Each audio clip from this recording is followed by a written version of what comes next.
Hello there, welcome to Tech and Cash. Thank you for joining us for another episode of European Expansion Bootcamp. So it's a new series where Flan from Winging It and I talk all things about the new expansion. So we're going to talk about all the new bird and new power and of course new strategies as well. As always, let's first welcome my guest, Flan from Winging It. How are you doing, Flan? Hello, thanks for having me. I'm doing very well, and yeah, looking forward to talking about some more new bird powers. Yep. So far, we have talked about the ping power, the teal power, and the wemplay power, and also birds that live in the forest. So make sure you check out both my channel and Flan's channel for all the previous episodes. And for today's episode, we're going to talk about mainly birds that can live in the grassland. So there are a couple birds here that only live in the grassland. We also have a couple that can live in multiple habitats. So without further ado, let's get straight to it. So I guess we're just gonna start from the corner here. We have the little owl. So the little owl has a power where when activated, you steal one rodent from another player's supply and cache it, and in return they gain one food from the bird feeder. What do you think, Flan? Yeah, it's a bit of a strange power, this. Yes. How many times realistically are your opponents going to have rodents that you are actually able to steal? Yeah. That's kind of the first thing that I'm going to question when I look at this. Yes. Obviously, more players, more chances to have rodents to steal, but certainly, if you're just playing two or three player, I wouldn't be surprised if more often than not you actually find that you can't activate this power. Yeah. So yeah, the point return, considering the food cost, you're gonna hope for some successful caches on that, and yeah, it doesn't feel really that likely that you'll be able to get many points from it. Yeah, I mean that's a very good point. I'm also worried about like the late game potential of this bird. Yeah. Usually people don't have like extra food hanging around in late game, so you can't really even rely on the little owl as a point generating engine in the late game. So um, yeah, I agree. It's not the greatest power. I mean, I guess that there might be situation where you can steal like that one rodent that your opponent really need to play their bird, but I don't know like how often you're gonna run into those situation. Yeah, it just feels a little bit too situational, I think, for me. Yeah, and I thought it was strange to like thematically like how is the little owl not a predator? I feel like, you I guess like do they not hunt their own rodent? But I'm not sure. They're just stealing food from other people, other birds. But I thought that was interesting. All right.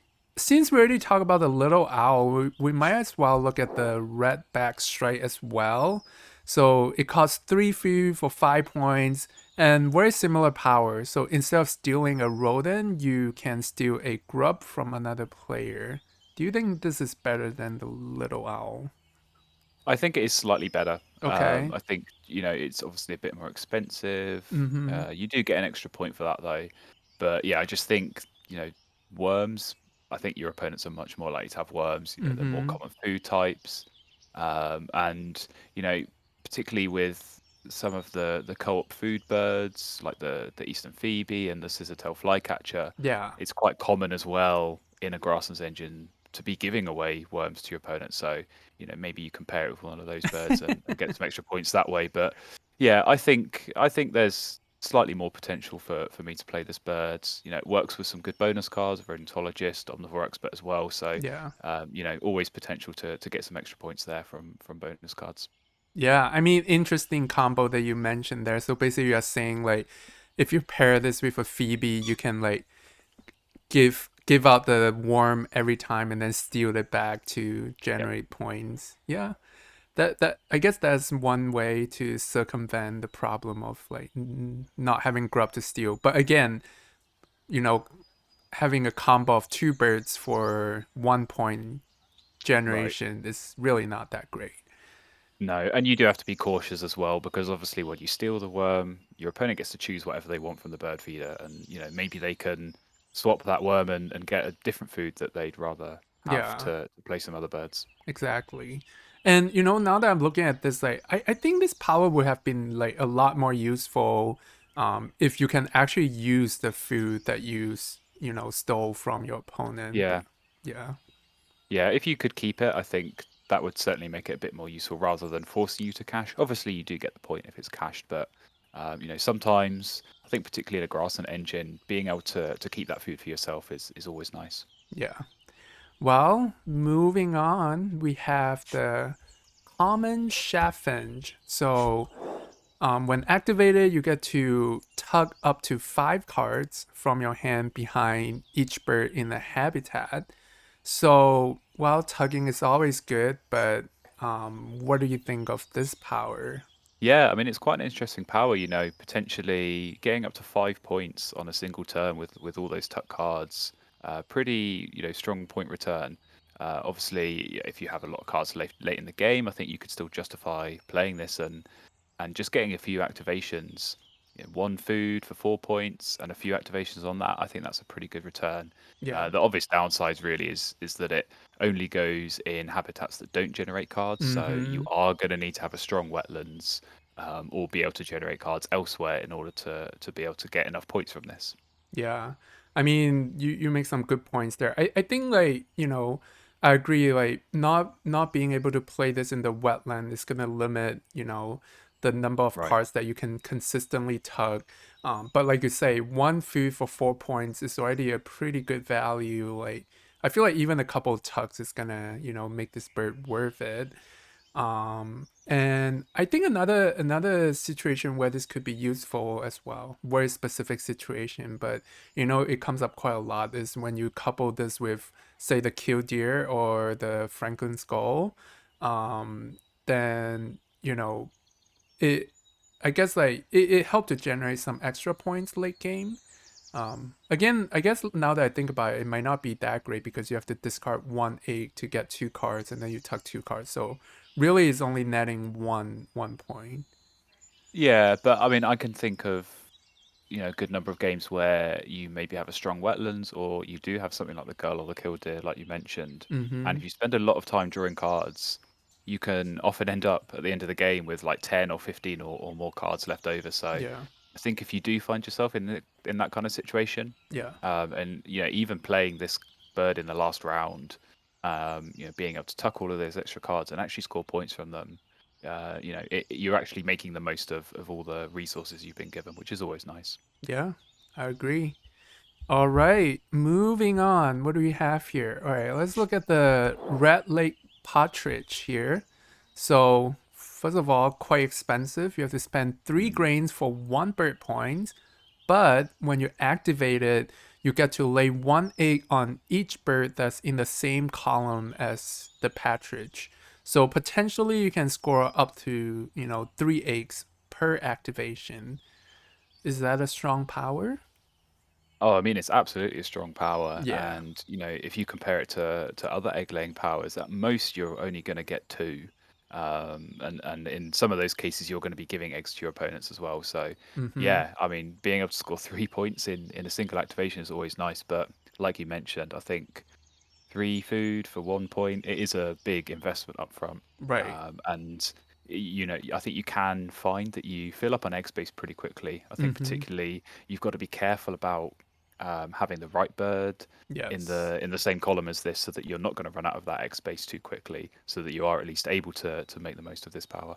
Yeah, I agree. Looks like that is some strategic planning that's needed. Mm. And well, the another question that I have is, whenever I see birds like this, so first the food cost, it's hard to play in the early game, but Yeah. then in late game it's a 1 point bird. So what do you think is the window to play this bird?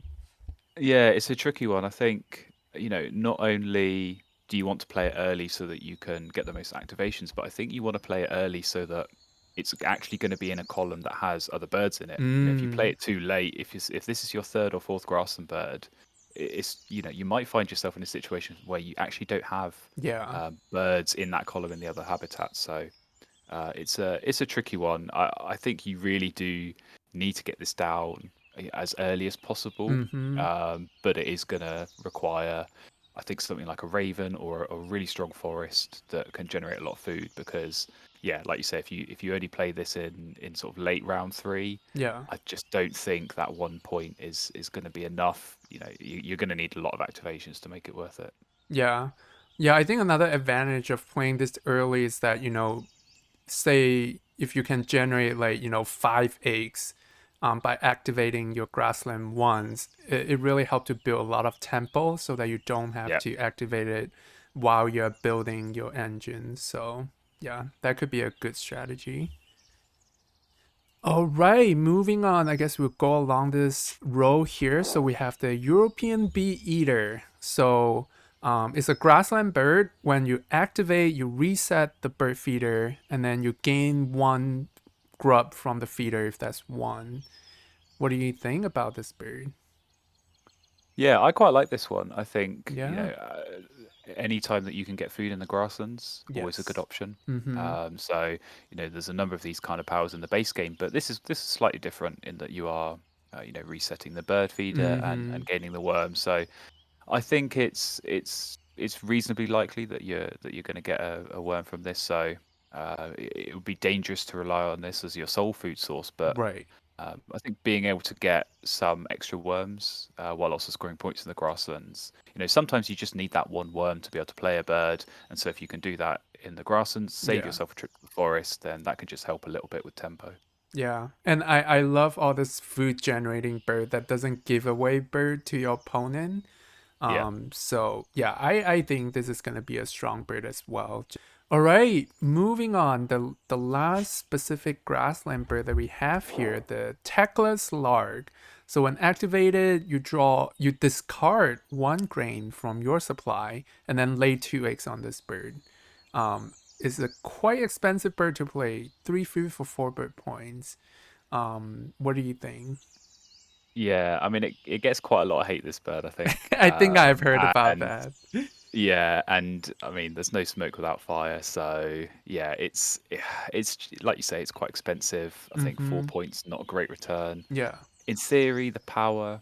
I mean, you kind of compare it to something like a Canada goose or a sandhill crane. Mm-hmm. Essentially, you're trading a food for 2 points. Yes. The problem here is that once you lay those 2 eggs, you've got to spend them Yeah, because you can't just keep absolutely. laying eggs. I think if this had 5 or 6 egg spaces, then it could be potentially worthwhile playing because you could activate it a few times before you're going to fill up. So I just think, yeah, filling up on the egg space here is really the limiting factor for me in Mm-hmm. stopping me playing it. Yeah, exactly. I think, yeah, definitely quite a bit of shortcoming for this bird. Yeah, it would be hard pressed to find a situation where this bird can really shine. All right, let's move on. We have a couple more birds here. So let's first look at the common nightingale. So when activated, you choose one food type and everyone gain that food type from the supply. This is like the hummingbird, but I have a feeling it's even better than the hummingbird. But what do you think? Yeah, I think this is better than the hummingbird. Yeah. Very flexible food cost. It can go Yeah. in any habitat. Mm-hmm. But potentially strongest in that grasslands. Like we talk about with the bee eater, just Yeah. that ability to get food in the grasslands is always nice. And yeah, being able to pick exactly the food that you want. Maybe you're looking to get a particular bird down, so you're not relying on the bird feeder as you would be with something like a hummingbird. Yeah. I mean, don't forget about the wetland engine as well. I think this would be quite Mm, strong to generate food in the wetland. And I think that the thing I really like about this power is that with hummingbird, first of all, you're not guaranteed the food that you need, and then your opponent also get a choice of to pick up a food from the bird feeder. But with this power, you're guaranteed the food that you need, and your opponent don't get a choice. So I think those advantage kind of stack and just make this bird better than the hummingbird. yeah, for sure, for sure. All right. And moving on, we have the Bluethroat, which basically have the same power as the Nightingale, but it's just more expensive. You have to pay 3 food, but you get 7 points and 5 egg spots. Do you think the extra foods are worth it for this bird? I think they are, but potentially not super early in the game. I Okay. think, Yeah. if this is going to be a play from your opening hand, that Mm-hmm. is essentially going to use all your food. I think Mm-hmm. in most situations, whereas something like the Nightingale, only one food, much easier to get down. But I do think that the 7 bird points, it really extends the window of opportunity where playing this is still Yeah. worthwhile. I Yes. think you could even play this potentially late round three and still make it worthwhile because you are still scoring a lot of bird points here. Yeah, that's a good point. Yes, you do get the advantage in terms of, being able to play this in late game. And you make a good point as well, like I mean, this might be some topic that we can talk about in the future, but yeah, with this kind of power that share resources, activating it, very early in the game is always risky because the value of Yep. one food is just so huge.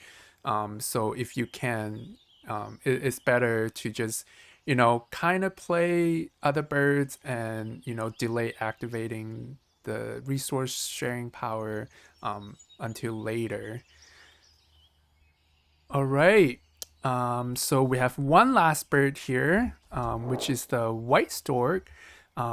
It costs 3 food for 8 bird points, and for the brown power, you get to discard all remaining face-up card in the tray, and then refill it, and then draw one of the new card. Seems a pretty strong power to me, but curious, what do you think? Yeah, I mean, I think this might be my favorite of the group we've looked at here. Ooh, I yeah. think we only have at the moment those two really strong birds in the base game, the gull and the killdeer, that can go Yes. in the grasslands and generate cards Mm-hmm. on their own. Yeah. So to get another one of those birds in the white stork, really nice. And yeah, I just think being able to reset the tray and draw one of Mm-hmm. the face up cards, so often you find in Wingspan that you get stuck with a tray of 3 cards that no one wants, and Yeah. so it's quite difficult to cycle through that because no one's going to pick them up. Right. But with something like the white stork, you're quite easily, cycling through the birds in the tray, and you get to look at 3 cards and pick the best one, which is always nice. Yeah. And yeah, 8 bird points, really nice return to go along with that strong power. Yeah. I mean, kind of similar to what you mentioned before about the Bluethroat. I think the 8 bird points also make this, just a good like point scoring bird even in late Yeah. game, like when you don't really need the power. Um, and I guess one important question that I have is, compare this. I mean, again, like you say, being able to pick up card in the grassland is going to be so powerful. And but if you compare this to the killdeer and the Franklin's goal, those only cost 1 food and 2 food, and they're pretty easy to play in early game. Would you say this is a good bird to start a game if you have this in your starting hand? I think it's a good bird for sure. I think in Okay. most cases, I would be looking to keep this Yeah. in my starting hand. I think early game, Mm-hmm. Kilda and Franklin's Gull are probably still stronger. Just like you said, they're cheaper to get down, Right. and they let you see more cards. And I Yeah. think early in the game, being able to see more cards is such a strong position to put yourself in. Mm-hmm. But maybe round three onwards, that's potentially too late for something like the Kilder and the Gull. But here, with that 8 points return, that's very much still playable in round three for me. Yeah. Yeah, I think there's gonna be like some subtle differences in terms of like a killdeer and Franklin Skull starting game Mm, compared to a white stork, because you have to commit 3 food to the white stork, and right. it only has 2 egg spots. So say, if you activate your grassland and draw a card and you don't draw anything that's good for you, then you'll be filled up with eggs. And I guess another thing important to point out is also you start the activation by discarding all the card in the tray. So you can't really use the stroke to pick up cards that are Mm. already in the tray that's good. So that's another interesting thing as well. Yeah, I think for me, this kind of needs more of a supporting cast around it than something Mm-hmm. like the Gull or the Killdeer. I think, like you mentioned, it's more expensive, so you kind of need that food generation either from the grasslands or from a strong forest. But yeah, I think if you compare this with something like a tuck and draw bird, so Mm-hmm. you do get potentially the option to draw from the tray before you reset. then that can be a nice combo to have as well. So yeah, certainly I think lots of options and lots of good combinations that you can get with the white stork. Yeah, definitely. All right, I think that's all we have for today. So, all the grassland bird and a couple strong birds that we talk about, like the nightingale and the white stork, super excited to see what strategy came out of these birds. All right, as always, thanks for watching. I hope you enjoyed this episode. Please make sure you head over to Flan's channel as well to check out other parts from the European Expansion Bootcamp series. Thanks for watching, and I'll see you in the next one.